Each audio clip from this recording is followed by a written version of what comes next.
tidak salat malam lagi, dipertanyakan. Kenapa saya ini tidak salat malam? Jangan-jangan salat malamnya hanya mengikuti kebiasaan umat lain saja, hanya mengikuti kebiasaan orang lain saja, tidak mengharapkan pahala dari Allah Subhanahu wa taala. Maka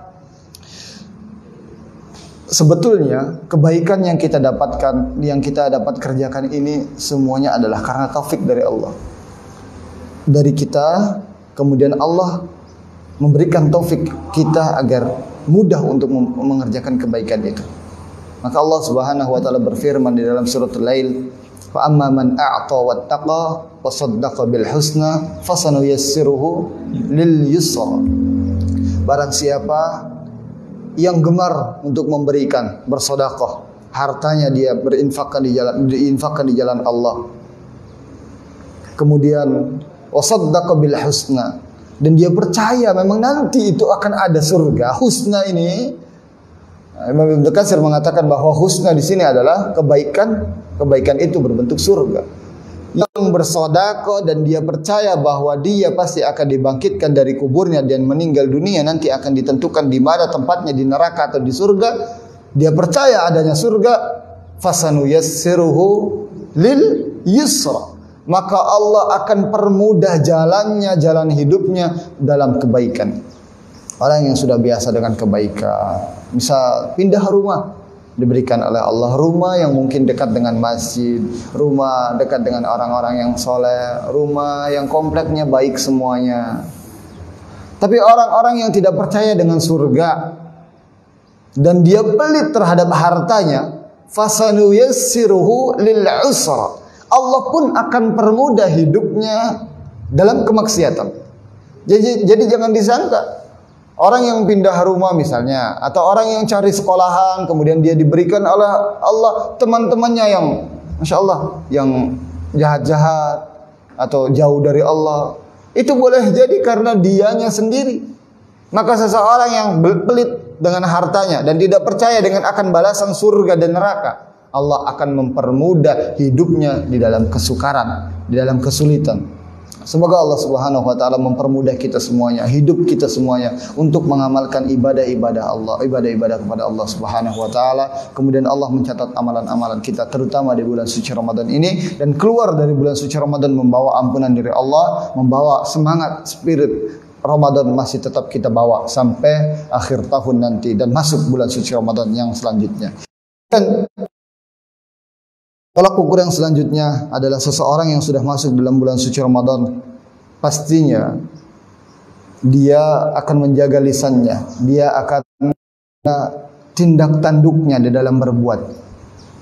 Maka orang yang berpuasa tapi dia tidak menjaga lisannya, kata Rasulullah, ma min shaimin, berapa banyak orang yang berpuasa, lam yanal min siyamihi syai'un, tidak mendapatkan pahala apa-apa dari puasanya, illal ju'i wal atas, kecuali lapar, rasa lapar dan dahaga. Kenapa? Dia puasa, tidak makan, tidak minum, tapi menggibah orang lain tetap berjalan.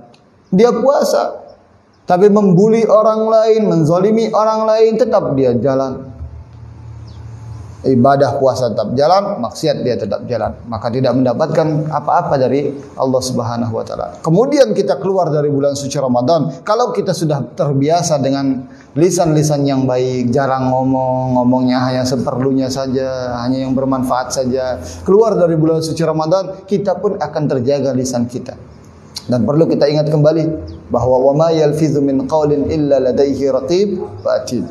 Tidaklah satu kata terlempar dari mulut kita kecuali ada yang mencatatnya. Masya Allah, kata yang terlempar dari mulut kita itu semuanya dicatat. Dulu saya pernah melakukan satu perjalanan ke Singapura. Ada mau mengajar di sana. Pertama kali masuk Singapura, saya ditahan terlebih dahulu oleh polisi sana. Kemudian dilihat WA saya, WhatsApp saya, dari yang japri sampai yang grup, dia periksa satu persatu. Kata-katanya diperiksa sampai 7 jam. WhatsApp saya diperiksa. Maka di situ saya mengambil satu pelajaran, ini baru manusia, pemeriksaan manusia. Belum lagi nanti pemeriksaan Allah di hari yang tidak mungkin Allah Subhanahu wa taala menzalimi kita walaupun sedikit. Jadi apa saja yang kita ucapkan mesti betul-betul kita sadar bahwa apa yang kita ucapkan ini, apa yang kita perbuat walaupun kecil pasti akan dicatat oleh Allah. Keburukan sekecil apapun Allah akan catat. Faman ya'mal mithqala dzarratin khairan yarah. Barang siapa yang mengerjakan amalan yang baik walaupun sedikit, zarrah, sebiji, ada yang mengatakan biji jagung, ada yang sebiji atom, ya, biji sawi, yarah, dia pasti akan melihatnya. Jadi ibarat kata kita nih hidup di dunia ini ada CCTV yang selalu memantau kita. Dan CCTV itu akan diputarkan nanti di akhirat. Maka tidak aneh di padang mahsyar nanti, di hari hisab, yaumul hisab, kita semuanya dikumpulkan, kemudian kita diberikan amalan catatan kita dan kita diperlihatkan video kita. Nah, maka nggak aneh bahwa nanti di padang mahsyar itu kita semuanya berkeringat dan keringatnya masing-masing berbeda. Ada orang yang berkeringat sampai mata kakinya, ada orang yang berkeringat sampai lututnya, ada orang yang berkeringat sampai perutnya, sampai pusarnya, ada yang orang berkeringat sampai hampir tenggelam. Kenapa? Karena rasa malunya dia yang ternyata yang dulu di dunia dia melakukan amalan, melakukan perbuatan maksiat yang orang lain tidak mengetahuinya, ternyata kali ini diputar. Kali ini orang lain mengetahuinya. Yang dahulu dia bermaksiat, orang tua pun tidak mengetahuinya, saudara pun tidak mengetahuinya, bahkan istri tidak mengetahuinya. Hari ini diputarkan di depan seluruh makhluknya Allah. Dia merasa malu dan dia berkeringat. Maka kalau kita semuanya sudah mengetahui bahwa kita ini ODP, orang dalam pantauannya Allah, selalu diwaspadai oleh Allah, selalu dimata-matai oleh malaikat dan Allah Subhanahu wa taala, maka insyaallah apa saja yang kita perbuat itu adalah kebaikan. Yang keluar dari mulut kita adalah kebaikan, yang kita kerjakan adalah yang kebaikan-kebaikan saja. Dan semoga Allah Subhanahu wa taala mencatat apa yang kita kerjakan pada pagi hari ini menjadi amal ibadah kita di bulan suci Ramadan, dan kita semangat lagi untuk mengerjakan ibadah-ibadah kita di bulan suci Ramadan. Terlebih lagi nanti ada door prize yang Allah bagikan kepada kita dan kita tidak mengetahui kapan door prize-nya itu akan datang. Kalau kita mendapatkannya, kita akan mendapatkan pahala 83 tahun. 83 tahun untuk umur kita nggak tahu nyampe atau tidak. Allah sudah berikan sesuatu kemudahan buat kita. Kalau kita beribadah, kita akan mendapatkan pahala segitu. Jadi mudah untuk masuk ke dalam surga sebetulnya. Tapi masuk ke dalam neraka sulit sebetulnya. Tapi kita ini lebih gemar untuk melakukan maksiat. Nauzubillah summa na'udzubillah. Itu saja yang bisa kami sampaikan.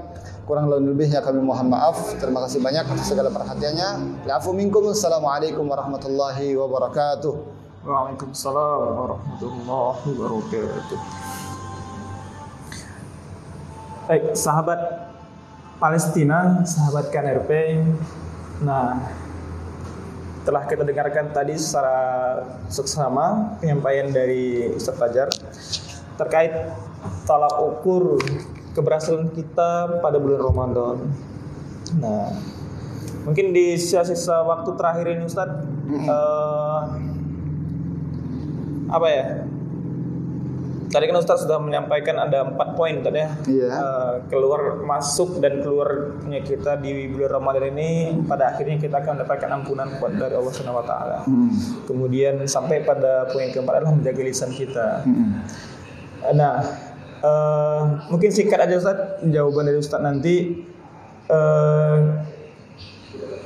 Bagaimana kita untuk menjaga konsisten kita, Ustaz? Nah, konsistennya kita selama bulan Ramadan tadi, kalau tadi contoh Ustaz adalah Barcelona yang tidak konsisten sehingga ia harus kalah dari Liverpool, ya.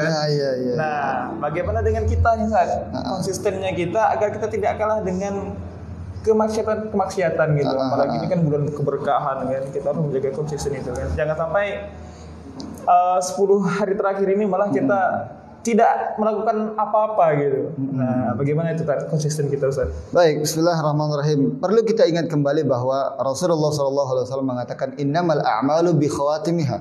Sesungguhnya amal itu akan dihisab oleh Allah tentang akhirnya sampai lengkap. Jadi amalan kita kalau baik di awalnya tapi ternyata di akhirnya buruk, orang Islam bagus dia dengan keislamannya, berbuat baik dengan keislamannya, tapi meninggal dunia di dalam kekafiran, di dalam kesyirikan, masuknya kemana? Ke neraka juga. Maka seseorang yang masuk ke dalam bulan suci Ramadan, dia menjaga spiritnya, menjaga semangatnya untuk melakukan amalan-amalan di bulan suci Ramadan. Jaga sampai akhirnya. Karena yang akan dihitung oleh Allah adalah akhirnya. Khawatimuha, terakhirnya. Wa khitamuhu misk. Nah, kalau akhirnya adalah kasturi, indah, Allah pun nanti akan melihatnya, oh ini bagus. Tapi orang yang mungkin, boleh jadi orang yang selama hidupnya dia tidak pernah sholat, melakukan maksiat terus, tapi di penghujung akhir hidupnya dia bertakwa kepada Allah, beriman kepada Allah, bertobat dengan sebenar-benarnya tobat, meninggal dunia, masuk dia juga ke dalam surga. Maka jangan sampai kita ini seperti tadi kita ceritakan bahwa orang yang sudah menenun kemudian kita lepas lagi tenunan tadi. Nah, bagaimana caranya? Caranya perlu diingat bahwa terakhir yang akan dinilai oleh Allah adalah terakhir. Amalan yang akan dinilai oleh Allah adalah terakhirnya. Dan semoga kita semuanya ini selalu semangat dalam menjalankan ibadah puasa, mendirikan malam-malam kita, membangunkan saudara-saudara kita untuk melakukan ibadah-ibadah puasa dan salat malam sehingga keluar dari bulan suci Ramadan nanti. Seperti itu tadi. Ada mungkin closing statement dari Ustaz? Pesan untuk sudah, berarti sudah cukup ya? Ya. Iya, jadi tetap bersemangat untuk melakukan ibadah di bulan suci Ramadan ini karena Allah menyediakan door prize tadi. Dan door prize-nya tidak kita ketahui kapan itu datangnya. Terus bersemangat kapanpun dan dimanapun terus beribadah.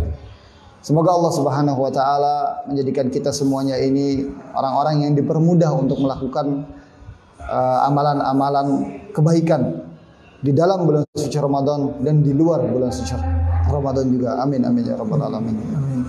Sudah. Oke. Terima kasih Ustaz atas penyampaian materi pada hari ini. Nah, sahabat Palestina, sahabat KNRP, alhamdulillah kita sudah di penghujung kegiatan kita pada hari ini. Kajian online Dai dan Peduli Palestina. Nah, dicatat oleh kita semua adalah tetap kita harus menjaga bagaimana semangat dan konsistennya kita untuk terus beribadah kepada Allah Subhanahu wa taala. Jadi tidak memudar semangat tersebut.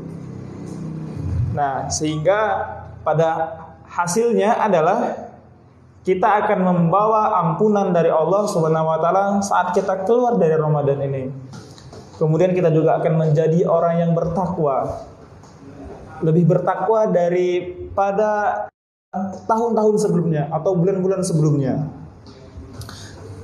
Kemudian kita juga harus hubungan kita baik secara vertikal kepada Allah Subhanahu wa taala dan kepada ya.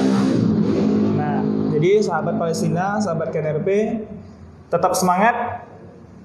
Semoga di penghujung Ramadan ini kita mendapatkan keberkahan dan kebermanfaatan kita. Kemudian amal ibadah kita selama Ramadan dicatat sebagai amal terbaik oleh Allah Subhanahu wa taala. Amin ya rabbal. Nah, demikian sahabat Palestina, sahabat KNRP, saksikan terus program dari Komite Nasional untuk Rakyat Palestina.